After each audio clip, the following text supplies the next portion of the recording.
fist fight between lawyers. Oh, that's it. Thank you.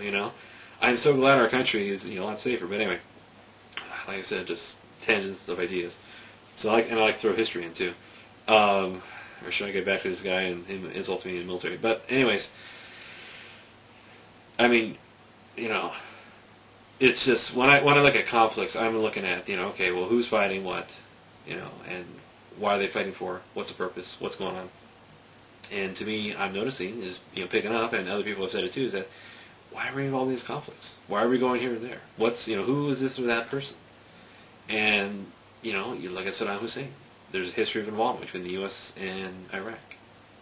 Afghanistan, history of involvement between U.S. and that country. Or actually, yeah, there is a history because I forgot about the Iran or the Afghanistan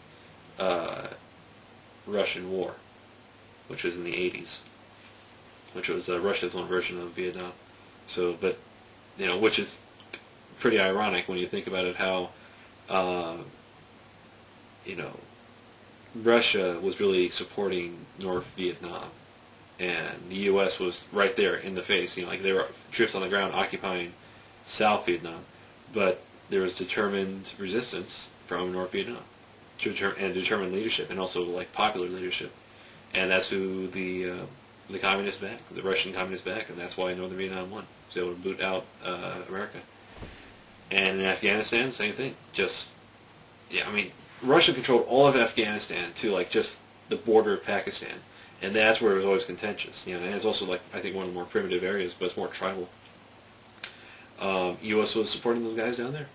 That's why they were able to throw off the shackle of Russian control, or Soviet control, I should say. History, and then let's see, the program about Iran was at World War II. Basically, U.S. companies, business oil companies, went into Iran and took it over. Basically they had free reign to do whatever they wanted. So they built pipelines, made stations, and all this infrastructure, and they're making money off of it. But but who's getting the money? The American company. And the people were destitute. The people were they weren't getting any of that money. That's why they nationalized the pipelines. And the thing is, when you say nationalizing, it's that's always said in the same sentence, the same phrase as socialism. And the reason why is because they say, or is because the equipment of the people is belongs to the nation, and therefore everybody should have it, and that's a very socialist idea. And it's like, imagine like this: there are freeways everywhere in the United States. What if the U.S. Army all of a sudden said, okay, every freeway now is a toll road, and just set it up so that there's a toll booth at every entrance, and you had to pay like a quarter or something, and it's like, what can you do? That you can do anything because that's how everything operates, and they could do that. It's just God. Imagine how much money the U.S. government could make every time you had to go on and off the freeway. And actually, that'd be kind of interesting because that would make people travel less, which would save money. Anyways, but it's possible. That's how you can do it. You can make money. But I got these other ideas about how, if I was going to run for president, I think one of the things I would say, or one of my platforms, is that I would instigate some long-term, really expensive plan, but to basically rebuild every city in the United States, and basically like every city to like large town status. So just like start at the really large population centers, and then work my way to the smaller ones. And it'd be really long, really time consuming, really expensive, really like tedious and crazy at the same time. But really just clean up these centers of inhabitants, clean up these population centers, and make it so that things are safer, things are nicer, more pleasant, more visually appealing, and that more people would have access to jobs, more people would have access to security and health. There's some places that got problems with water, some places have problems with electricity, and then a lot of places have problems with health, and especially like cities, because you have carbon monoxide being developed, and in my own community we have this problem. but I would just say, to every, and this would be, so it would also be open to communities as well, that, we will change, we will rebuild the city you live in and make it better, and it's like you can make it all wireless too, but, I mean, you could basically, what the U.S. government could do is, buy up tracts of land, and use, federal, say, like, look, hey, we're federal, it has to be done. For the safety of all, your property has to be given over. So, they're national, so the U.S. government would nationalize a part of land or a government, or a building. But I mean, they could do it better, too. They could say, like, look, this is what we're doing. We're actually going to be, like, say, Los Angeles. What they could do is they could start with the tract of land along the coast of the Pacific, and just work first from that, basically from a mile from the coast out. And that's what they do. And they could do it in pockets, too. But, so basically half of the coastline is taken over in this reconstruction project, and then the other half is not. And then from there, you decide, okay, what sort of housing, what sort of commercial, what sort of business do we want along this place, or this land, And like, a lot of it you would already know, because it's already there. But what I'm saying is that you would lay new streets down.